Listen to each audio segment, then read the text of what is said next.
What happens during the first minute after death? Your heart beats over 100,000 times every day without you ever thinking about it. Then, one day, it stops. No warning, no dramatic countdown, just one final beat and silence. But what happens next may be one of the greatest mysteries in human existence.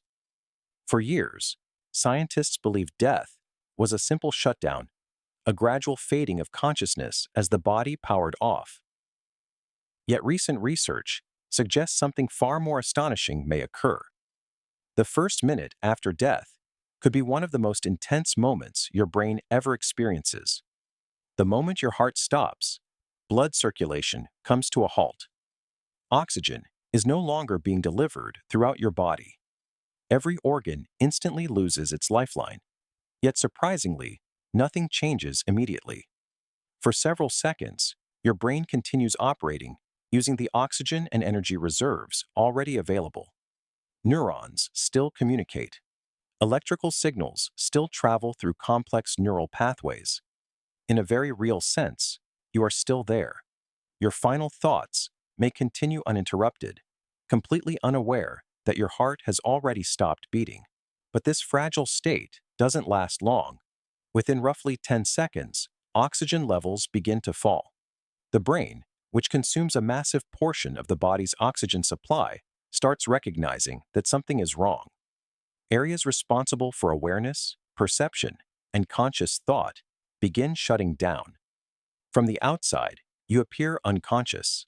Inside, however, something extraordinary may be unfolding. Recent studies have revealed that some dying brains do not simply become quiet.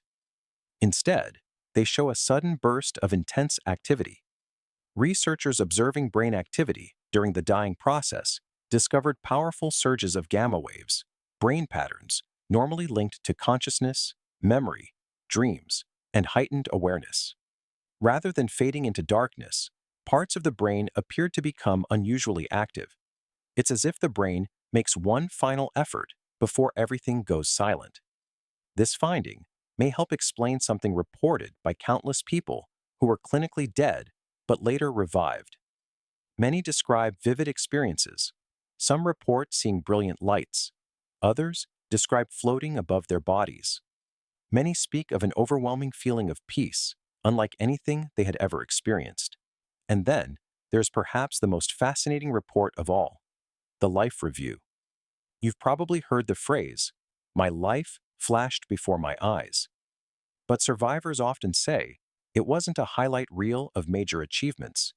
Instead, they remember ordinary moments, a childhood bicycle ride, a random conversation, a quiet afternoon that seemed completely forgettable at the time. Moments that appeared insignificant suddenly became crystal clear. Why would the brain choose these memories? No one truly knows.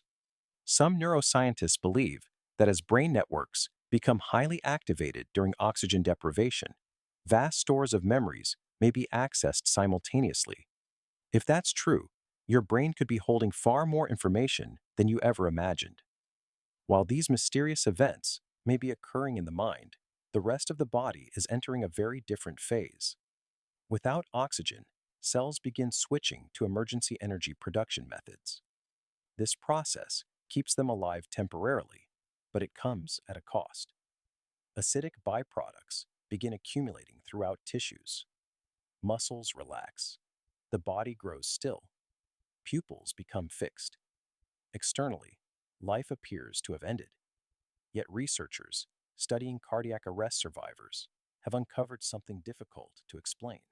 A significant number report some form of awareness while they were technically dead. Some recall conversations that happened around them. Others remember specific sounds or events that occurred during resuscitation efforts. Whether these experiences are the result of unusual brain activity or something science has yet to understand remains one of medicine's greatest unanswered questions. What researchers do know is that many survivors describe the experience as remarkably peaceful.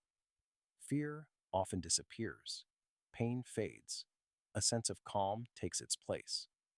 As the first minute comes to an end, Your cells are beginning to struggle, but irreversible damage has not necessarily occurred. This is why CPR and rapid medical intervention are so important. The human body possesses a brief window where life can still be restored. In hospitals around the world, people return from this state every day. At 60 seconds, you exist in a strange boundary between life and death. Your body has stopped functioning normally, yet many of your cells remain alive. Your brain may still be active. The outcome is not yet fully decided. If oxygen returns, recovery remains possible. If it doesn't, the process continues. And perhaps that is what makes this final minute so fascinating. Modern science suggests that death may not be an instant event. It is a process, a transition, a sequence of biological events unfolding second by second. And if the evidence is correct, your brain may spend that final minute doing something unexpected, not quietly shutting down, but producing one last remarkable display of activity. Maybe that's why people who survive near-death experiences often return with a different perspective. They rarely talk about money. They rarely talk about status. Instead, they talk about relationships, time, presence, the ordinary moments they once overlooked.